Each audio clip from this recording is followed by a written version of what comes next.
Come in. Welcome. I'm E.G. Marshall. This is going to be a story that's almost unbelievable. Almost. A thing will happen which people, scientists included, will tell you cannot possibly happen. As your parents or grandparents were told that radio could not happen, television, heavier-than-air flight, and space travel could not happen. The thing is almost impossible. However, Kathy and Doug Sellers live in a middle-class suburb. Their neighbors are people to whom they say good morning, with whom they discuss the weather and the crabgrass. That's about the extent of the neighborliness. So that Doug is surprised this evening when Kathy says, "Early dinner tonight. We've been invited next door to spend the evening." Oh, the Carters, they invited us over? No, not the Carters. No, next door the other way. The Joneses. Well, they just moved in yesterday. I know you wouldn't think they'd be ready for guests so soon. But they're completely settled in. I never saw anything like it. How come you saw it in the first place? Well, I went over there. She's such a little thing. I just thought I'd go over and see if I could help. That was neighborly of you. Well, but there wasn't anything to help with. You like her? She's nice, yes. Her name's Tootie. Tootie? I said we'd come, okay? Oh, sure, of course. He's kind of funny looking. Well, they're quite small, both of them. Yeah, but he's got a big head. I know they can't help it, but somehow small people with big heads put me off.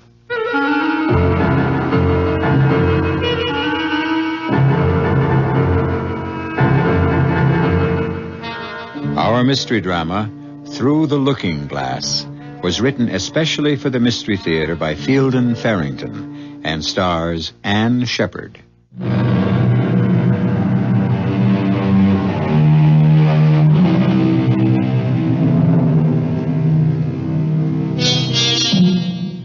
There is a certain excitement in meeting new people who may or may not turn out to be friends. Friendship, not to be confused with acquaintanceship, requires so many parallels of taste, viewpoints, needs, backgrounds, and the like, that it's quite remarkable we see as much of it as we do. Kathy and Doug Sellers are calling to spend an evening with two strangers who, obviously, would like to become friends. Hello, Kathy. Oh, I'm so glad you could both come. Hi, Tootie. This is my husband, Doug. Oh, how do you do? How do you do? Well, please come in. I want you to meet Sid. Sid? Oh, he's upstairs. Sometimes he's so slow getting ready for anything. Well, won't you sit down? You really are settled in, aren't you? It's very nice, too. Everything looks brand new. Oh, yes, it is. Well, can I get you a cup of coffee or... Oh, dear, I don't think we have anything to drink. I mean, like... coffee's fine. Hello down there. I'll be right with you. Sid, do we have any... You didn't get any whiskey or anything, did you? No, I'm sorry. I'm sorry. I should have thought of that. We don't drink at all, you see. And it's just easy to forget. That's no excuse. I should have Oh, that's all right. We don't drink either. Not really. Hardly ever. You see, where we come from, people just don't drink. Ah. You must come from a far distance. I'm trying to think of a place where nobody drinks. Well, things are very different here. We're really very... Oh, what is that word, Sid? Backwoodsy. We're very backwoodsy. Yes. Uh-huh. You're putting us on, right? We're... What? You're putting us on, kidding us. Oh. Well, I mean, this furniture looks as if it had been designed for 20 years from now. Backwoodsy? Well, the furniture's all new, you know. And you've got it all arranged so quickly. As I told Doug earlier, it looks as though you've been living here for years. And he's right, you know. It's very advanced. Is it? Well, is it too... It's all right, Tootie. She's so afraid we're going to seem, different.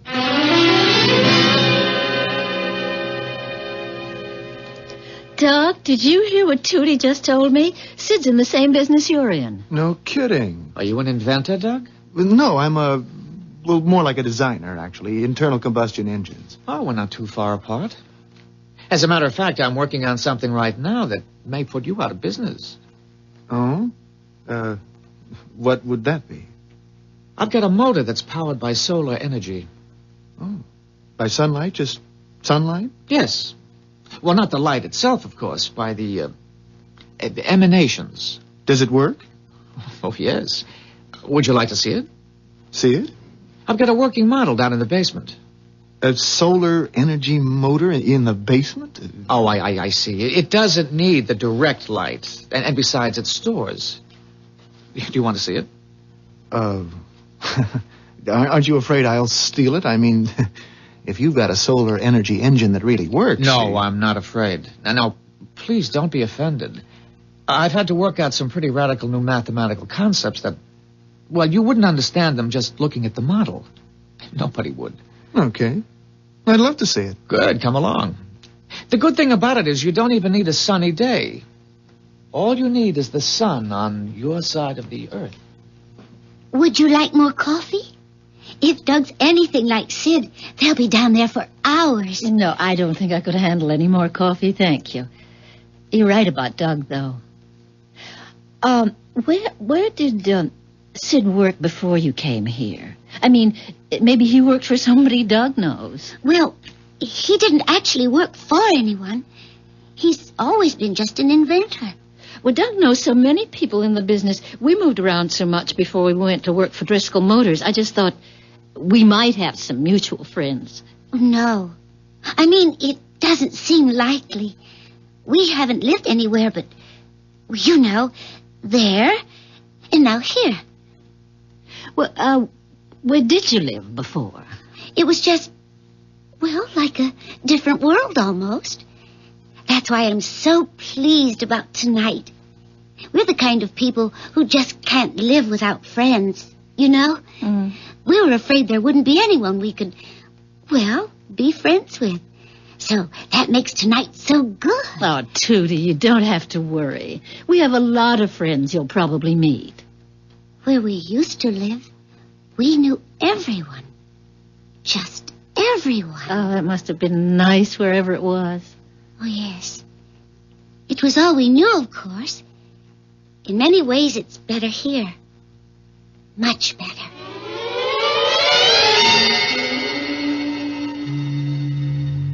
It's so quiet. How can a motor with any guts to it be so quiet?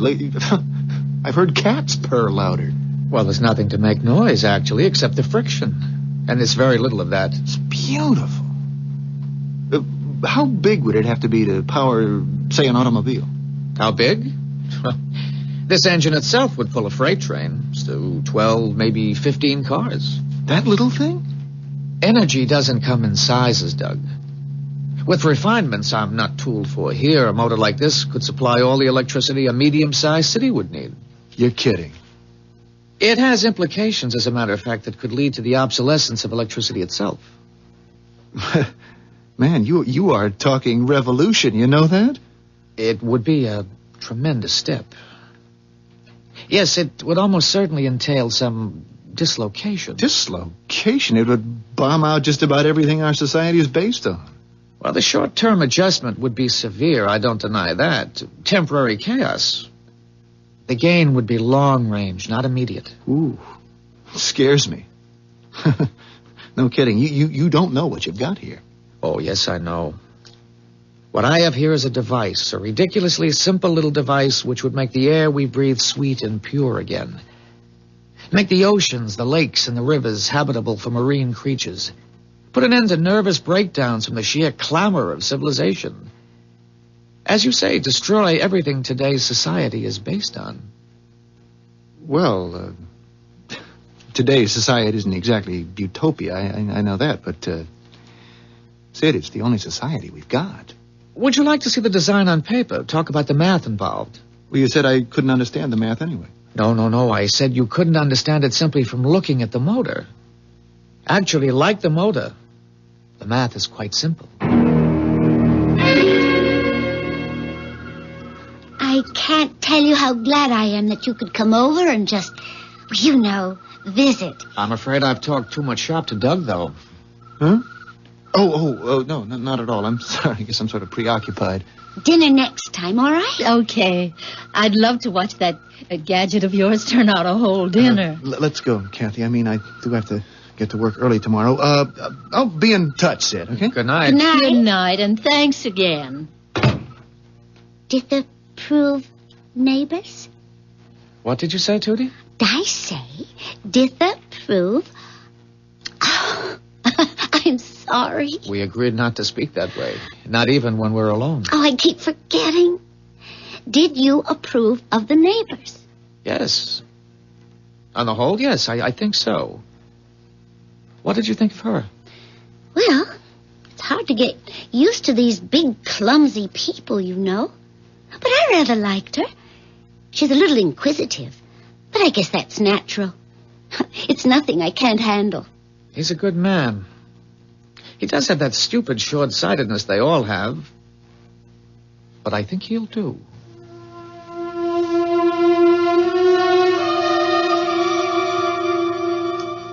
Well, I don't care what you told them about us hardly drinking. I want a good solid slug of bourbon. Okay. Something happened? What? Did he tell you where they're from? Where they moved here from? No, I don't think so. Well, she's a pretty close-mouthed one. Aren't you even going to put any water or anything with it? He's quite a guy, that Sid. How do you mean? But when Tootie... what kind of a name is that, anyway? Anyway, when she called him an inventor, she sure wasn't kidding. Did she say anything about where they came from? I told you I spent the whole evening trying to find out where they're from. But she's slippery as an eel. I didn't get to first base. People don't give things away. You have to be suspicious when a man wants to give something away. I think he was completely cracked, except that crazy math of his works. So does his engine. I don't have any idea what you're talking about. He wants to give it to me. Now, you can't tell me there isn't a catch in that somewhere. He just wants to give it to me. The whole thing, no strings attached. Give you what? Look, he's got this machine, this motor, this engine. Designed it, built it himself, he says, invented it. Draws its power from sunlight, sun rays. Now, there's a difference, and it's just gonna... it's gonna blow the whole world up, that's all. A bomb? You mean a bomb? Oh, no, just the opposite, I guess you could say, only... Good Lord, the mess it could make. It's like we made a wrong turn 100 years ago or so, all of us, our whole society, and what he wants to do is to back up and make the proper turn. But you just can't wipe out. It's a very scary thing. Kathy.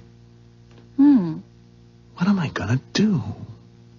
Well, I don't really understand the problem yet, Doug. Okay. He's got a machine that takes its power from the sun, okay? Okay. Yeah, and that's about the size of a small vacuum cleaner, and it could power a city. It could. I've seen it. I've seen the blueprints. I've learned the math. Learned it, mind you, in half an hour. And all our old math, everything I spent my life learning, it's all just silly kid stuff. He wants... Did you say he wants to give all this to you? Now, figure what it means. Everything we know is down the drain. Now, just think about oil. You've got 50 billion or so barrels of oil tucked away, and you're using it to make the world market go where you want it to go. All of a sudden, your 50 billion barrels of oil aren't worth the price of half a dozen loaves of yesterday's bread. It's not going to make you happy. It's going to make you feel very... very restless and insecure, or you manufacture, or all your money is in something or other power and light company, or you work in a gas station, or you're a coal miner, or I don't care, you're anything. Whatever you do for a living, it's dead. And Sid wants to give the damn thing to me. Maybe I don't blame him. Wouldn't there be a lot of money in it? For us? Millions. Oh, hell, more like billions. Take it. I'm not even sure money would have much value anymore. apart from everything else, I've got this feeling I'm being used.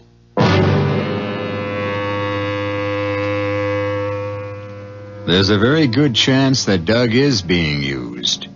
In a good cause, perhaps, but used all the same. There's a worn-out old cliche that says you can't make an omelet without breaking an egg. All well and good. But what if the egg that's getting broken is the world you've grown up in, the only world you know? It could make you feel pretty uncomfortable. I'll be back shortly with Act 2.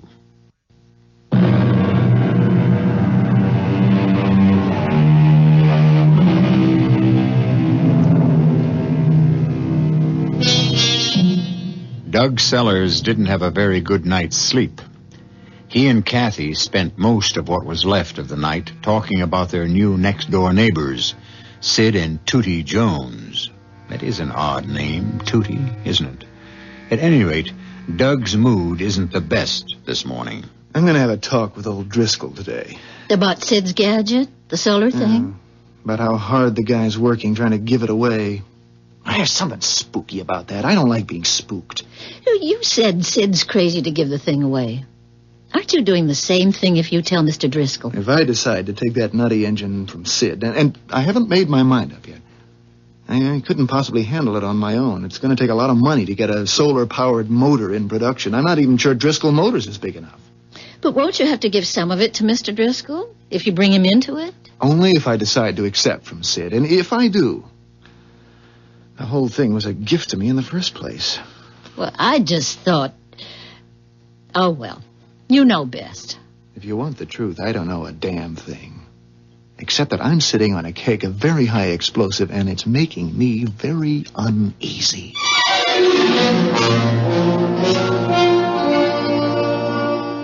So, that's it, Mr. Driscoll. The motor works. I saw it work, and it's just... You wouldn't believe it without seeing it. I studied the engine, too, and it would be simpler to make than most of what we're doing now. Simplest thing you ever saw, really. Except it's based on a completely new concept. My first reaction, Doug, is nonsense. Sure, that'd be anybody's first reaction. But not yours? Well, mine at first, yes. But then I saw the damn thing, Mr. Driscoll. I saw it. No doubt in your mind now? No. I'm as skeptical by nature as you are, but the thing works. And it's going to knock everything we know right out the window. Well, that won't be permitted, of course. Now, what I'm interested now is... He offered you all rights? Yes. You sign any papers, either of you? No, I said I wanted time to think it over. You say this thing works, and I'm prepared to take your word for it. I want 50% of the rights. Straight down the middle. You agree to that? Well, sure, I'm going to call Al Dobson. He can get the ball rolling faster than anybody I know. I'll get Ed Cahill moving on it, too. When can you get this, what's his name, the inventor in here? Look, Mr. Driscoll, all I wanted to do was to tell you about this thing and ask your advice. Now, as You've told me, and I'm advising you. Now, you pass the ball to me, and I run with it, right? Mr. Driscoll, I don't have a ball to pass. If you don't have a ball, we know where it is. Your inventor has fumbled it, and we'll take it over. He's no businessman, Sid. Would he have offered to give you a thing like solar energy if he were a businessman? Well, the thing is... maybe we don't actually have the ball yet, but we... Look, Mr. Driscoll, you said... What was it you said? I told you it was going to knock everything we know right out the window, and you said that wouldn't be permitted. Now you talk as if you want to go ahead with it. It'll be suppressed. Don't you worry about that, Doug boy. They'll buy us out. Oh. You think the oil industry would let a gadget like this go on the market? Not in a million years. And the auto manufacturers? Good Lord. Think what it would mean to them, just the retooling alone. Don't you worry about it, Doug. They'll buy us out. I don't think Sid Jones will go along with it. He'll go along. I told you, he's fumbled. When you fumble, you lose the ball.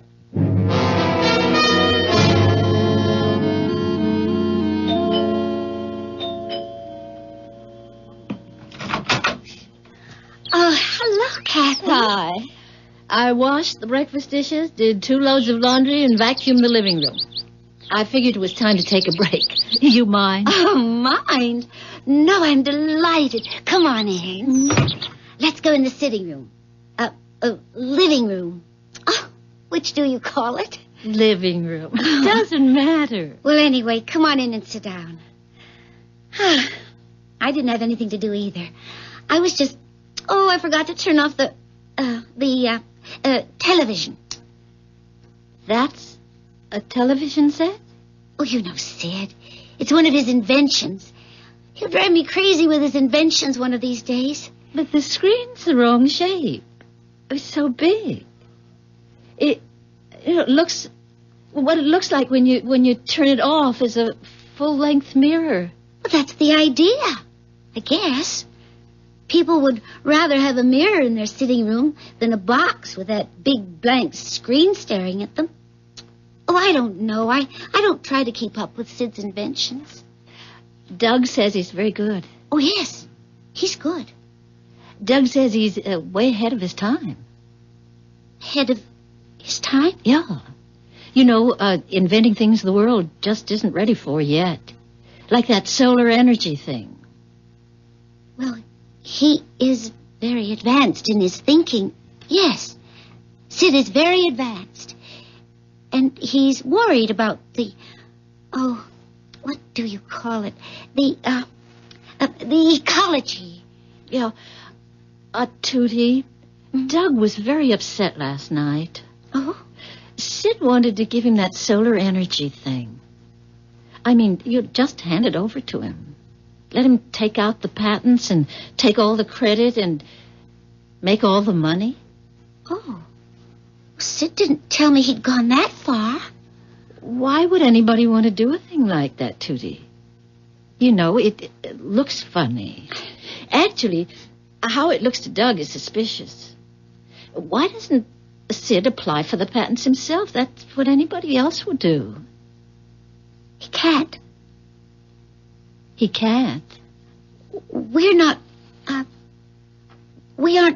American citizens. Well, I can't see what difference that would make, really. There are plenty of American patents held by people who are citizens of other countries. Doesn't Sid know that? Well, Kathy, I don't know exactly what they'd call us.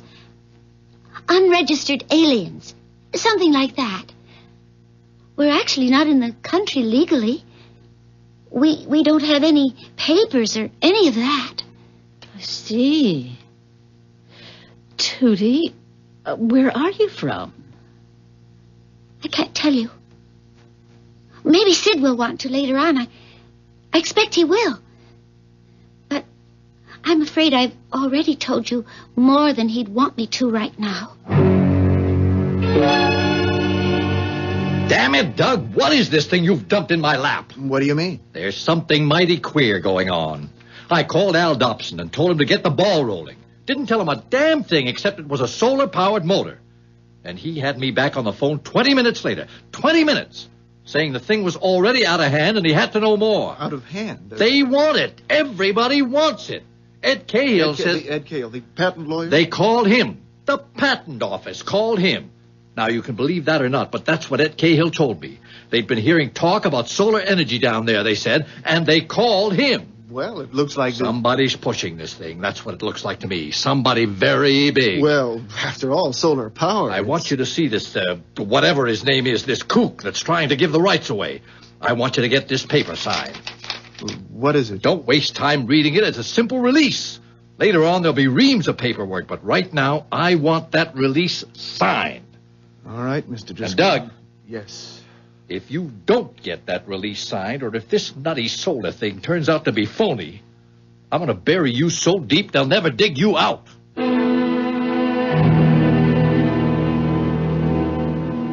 should never have talked to Driscoll about Sid's invention. What happened? Oh, hell broke loose. As nearly as I can figure, Driscoll's committed himself in 2 or 3 places without having a damn thing to deliver. Everything's moving so fast, it's a mess, that's all. Dear. I talked to Tootie this morning, like you said. Hmm? You find out anything? They're what she called unregistered aliens. She said that herself. They're in the country illegally. Oh, good Lord. Doug, what does it mean? I don't know. what it means. Trouble, that's for sure. That was why he wanted to turn the invention over to you, Tootie said. He doesn't have any papers or anything. I mean, no ID, no Social Security, nothing. And he knew he'd get into trouble, I guess, if he started messing around with patents and all that. He's in trouble, all right. Why? You going to do something about it? I'm going to call Driscoll and tell him. Oh, Doug, do you think you ought to? Couldn't you just... Oh, poor Sid. What about him, Doug? I'm afraid that'll just have to be his problem. I've got a couple of my own. Well, but do you have to tell Mr. Driscoll? Look, I've been working for Driscoll for over 8 years. I'm one of the top men in the company. I met Sid for the first time last night. Now, which one am I supposed to be loyal to? Yes, Driscoll here. Mr. Driscoll, this is Doug Sellers. Did you get that release signed? Not yet. I just found out something I think you ought to know.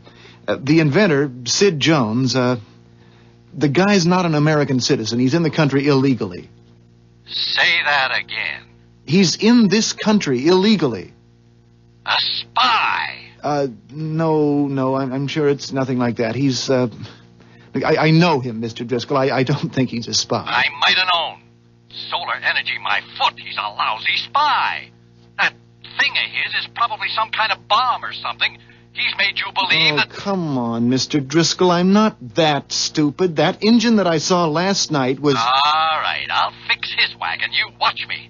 Thinks he can make a fool of Thomas P. Driscoll, does he? What are you going to do? Never you mind. Oh, boy. What'd he say? He's decided Sid's a spy. I guess he means to blow the whistle on him. You don't think he is, do you? Sid? A spy? No, I don't know. I don't think so. Shouldn't we go over and tell them? I mean, after all, if they're in trouble, it's our fault, too, isn't... Well, at least it's partly our fault.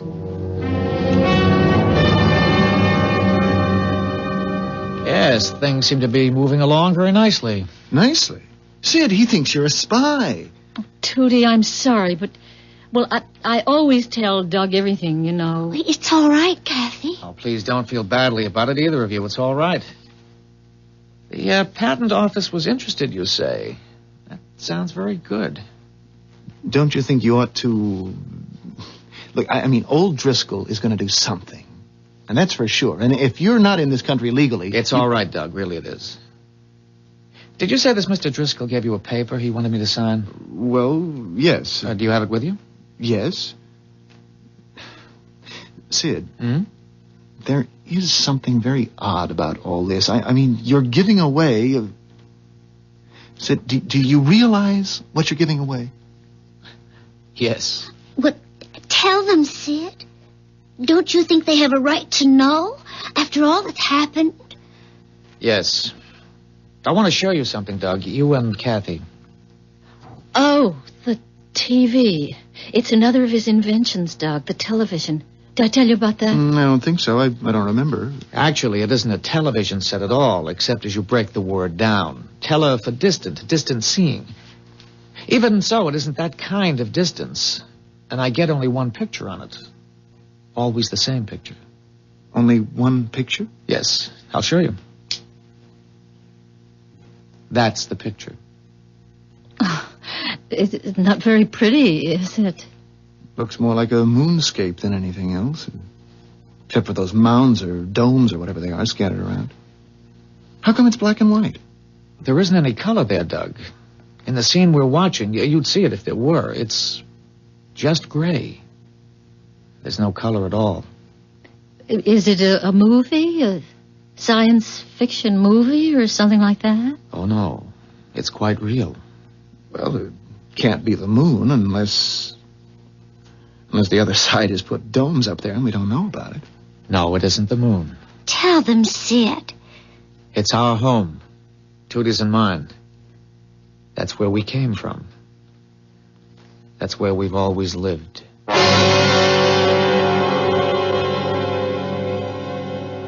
An alien world, old enough and weathered enough to look like our moon. Well, we've all heard or read stories about such places.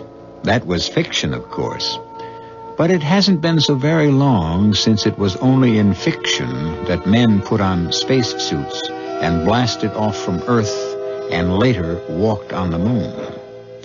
Today's science fiction has an unsettling way of becoming tomorrow's fact. I'll return shortly with Act 3.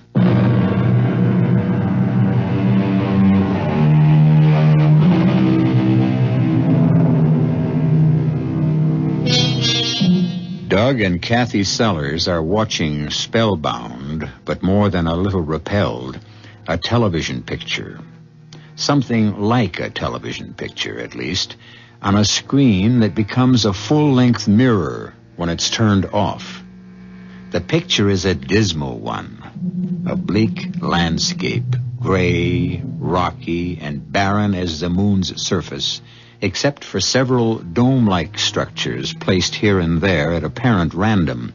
This, Sid and Tootie Jones claim, is their home. There's no place like that on this planet, Sid. No place that I ever saw or heard of. It's on this Earth. We're not space travelers. Oh, I don't blame you for wanting to leave it, wherever it is. Well, if you're not space travelers, then what kind of travelers are you? Let's all sit down. It's a long story. Shall I turn it off, Sid? No. Leave it on. Somebody might come out of one of the domes. They'd be interested in that. What kind of travelers, Sid? You've already guessed it, I think. Yes, we're time travelers. Time travelers? Then when is that?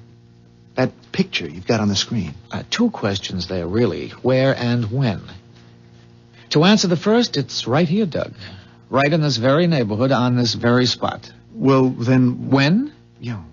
The year you're looking at is 3987. A little over 2,000 years from now. And that's what this neighborhood looks like? That's what the whole world looks like, Doug. Worse. This is a garden spot. Oh, it's some kind of trick, isn't it? I mean, it's just something you invented. More like something you invented. You, all of you, in the next few generations. That's misuse of the Earth's resources. All of your mistakes carried out to their final inevitable conclusion. You're looking at the end product of your era's short-sightedness. I just don't believe it. Well, there it is. You can see it. Well, then it wasn't it wasn't bombed out? The A-bomb, the H-bomb, all the alphabetical bombs that came after? No, they were never used. Except to waste the Earth's substance and terrify its people. There, on the screen. Somebody's coming out of the B7 dome. Can you see who it is, Sid? No, not to be sure. Forex, most likely. I think it was his turn at B7. What's he wearing that thing for? Looks like a spacesuit. Well, that's what it is. We call them Atmos suits. There's no atmosphere now. None, at least, that's breathable. Except underground, where we convert it. Good Lord. Yes, we live underground. We come out now only to run tests. The toxicity of what's left of the atmosphere isn't very stable. We have to draw it in and purify it, so we need to keep abreast of what we're up against. And pump the impurities back out? Yes. And that increases the toxicity? Yes. The problem isn't solved. We're living by stopgap measures. We have some time, though. There's a lot of air out there, even though most of it is poison. And there aren't very many people to breathe what we salvage. How many? Well, in B7... Oh, you mean worldwide? Yeah. Oh, around 700,000. Between 7 and 8. In the whole world? Actually, that's a lot. It was down closer to 100,000 when we finally got the underground communities established. We were that close to extinction. We're the only survivors. Everything else is gone. We're here on a mission. You must have realized that. What kind of a mission?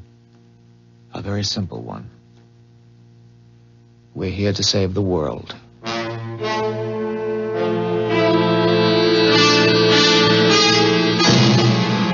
Sergeant Wilson. Yeah, I want to talk to the chief of police. He's out of town. What can I do for you? Listen, I'm Thomas P. Driscoll of Driscoll Motors. I want to report a spy. Report part of spy? Like to give me the details? I can only give the chief the details. No way, Mr. Driscoll. I offer you a spy, a genuine spy, and you won't put me up. All right. I'm coming over there. By God, I pay my taxes, and I'm entitled. I'll be over there in 10 minutes. Did you say save the world? You're here to save that world 2,000 years from now? That world, which of course is simply this one grown old, that's a dead world. It's beyond saving in our time. We have a few 100,000 people living inside it, like people on one of your life rafts. If the people on the raft aren't rescued, they'll die. The same with our people. They'll die, or their grandchildren will, or their grandchildren. We few have survived the catastrophe temporarily. And so you've come back here, back to our time with... With the only treatment that can possibly save the world. We have a cure for its sickness, and we mean to administer it. Call me one of the doctors. There are many of us. Many of you? Oh, yes, one man could never do it. Your Mr. Driscoll was very right about that, Doug. We have many people in this time, some of them in very high places where pressure can be applied, where red tape can be bypassed. Speaking of Driscoll, Sid, I think you ought to... Don't worry about it. It isn't important. Now, will you let me sign that paper he gave you? All right.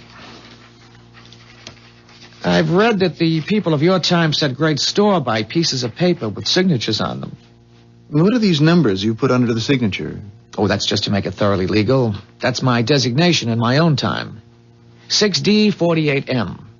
We have numbers instead of names, although we still use nicknames. Mine actually is Sid from 6D. My designation is 2T93K. Tootie. 2T. That's kind of a cute name, though, once you get used to it. Well, if you had time travel, why did you wait until the world got into such a state? Time translation is a relatively recent discovery. But why this particular time? Why not earlier or later? Oh, no, irreversible damage has been done at this time. As a matter of fact, it was at this time and point that the depletion of resources began accelerating so rapidly that it got out of control. Any later would have been too late. Well, much earlier, you wouldn't have had the technology needed to use what we wanted to give you. I hope I haven't spoiled it for you. For all of us. No. If it doesn't work, it's nobody's fault but my own. I made the decisions. It was my assignment.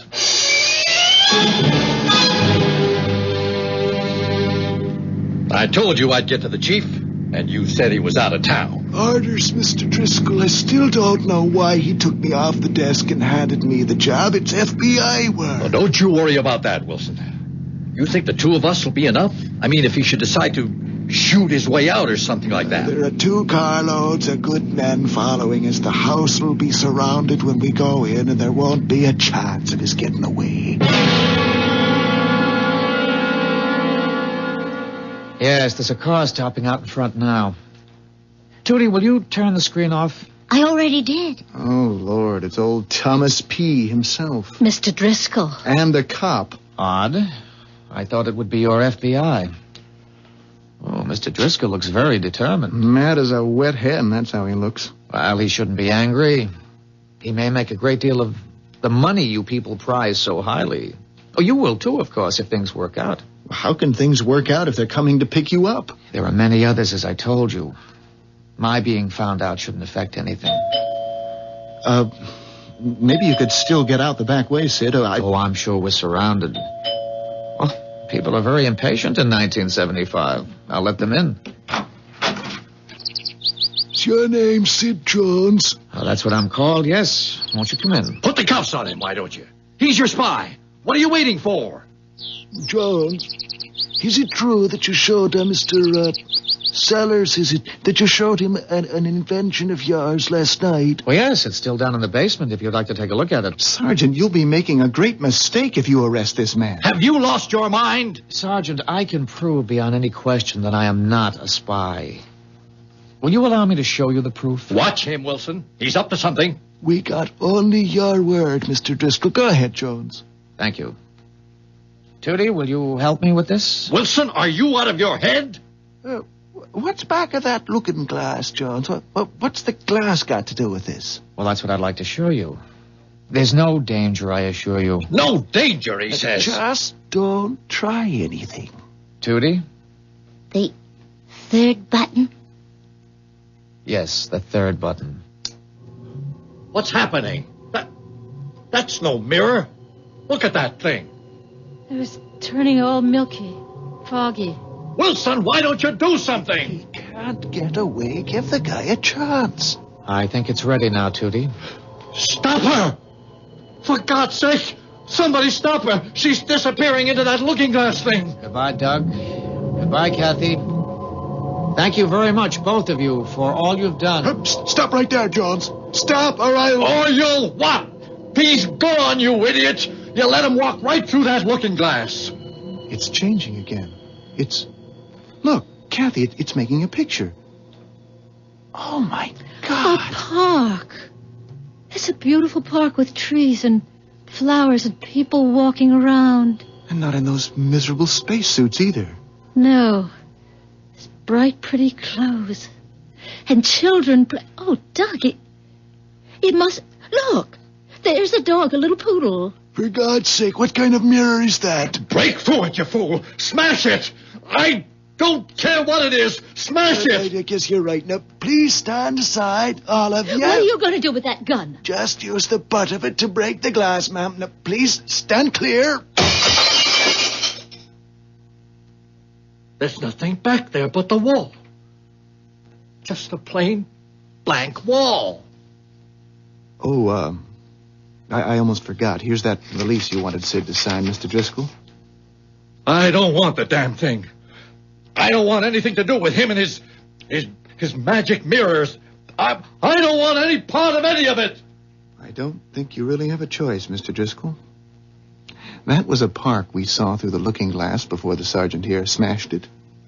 And if they have a park, we have solar energy. We couldn't change it if we wanted to.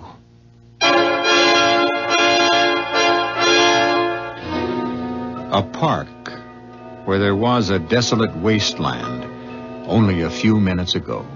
But wait, it wasn't a few minutes ago at all, was it? It was over 2,000 years in the future. And what this implies is that there are at least two quite different futures, both possible, which in turn implies that we have, at this exact point in world history, reached a crossroad. I'll be back shortly.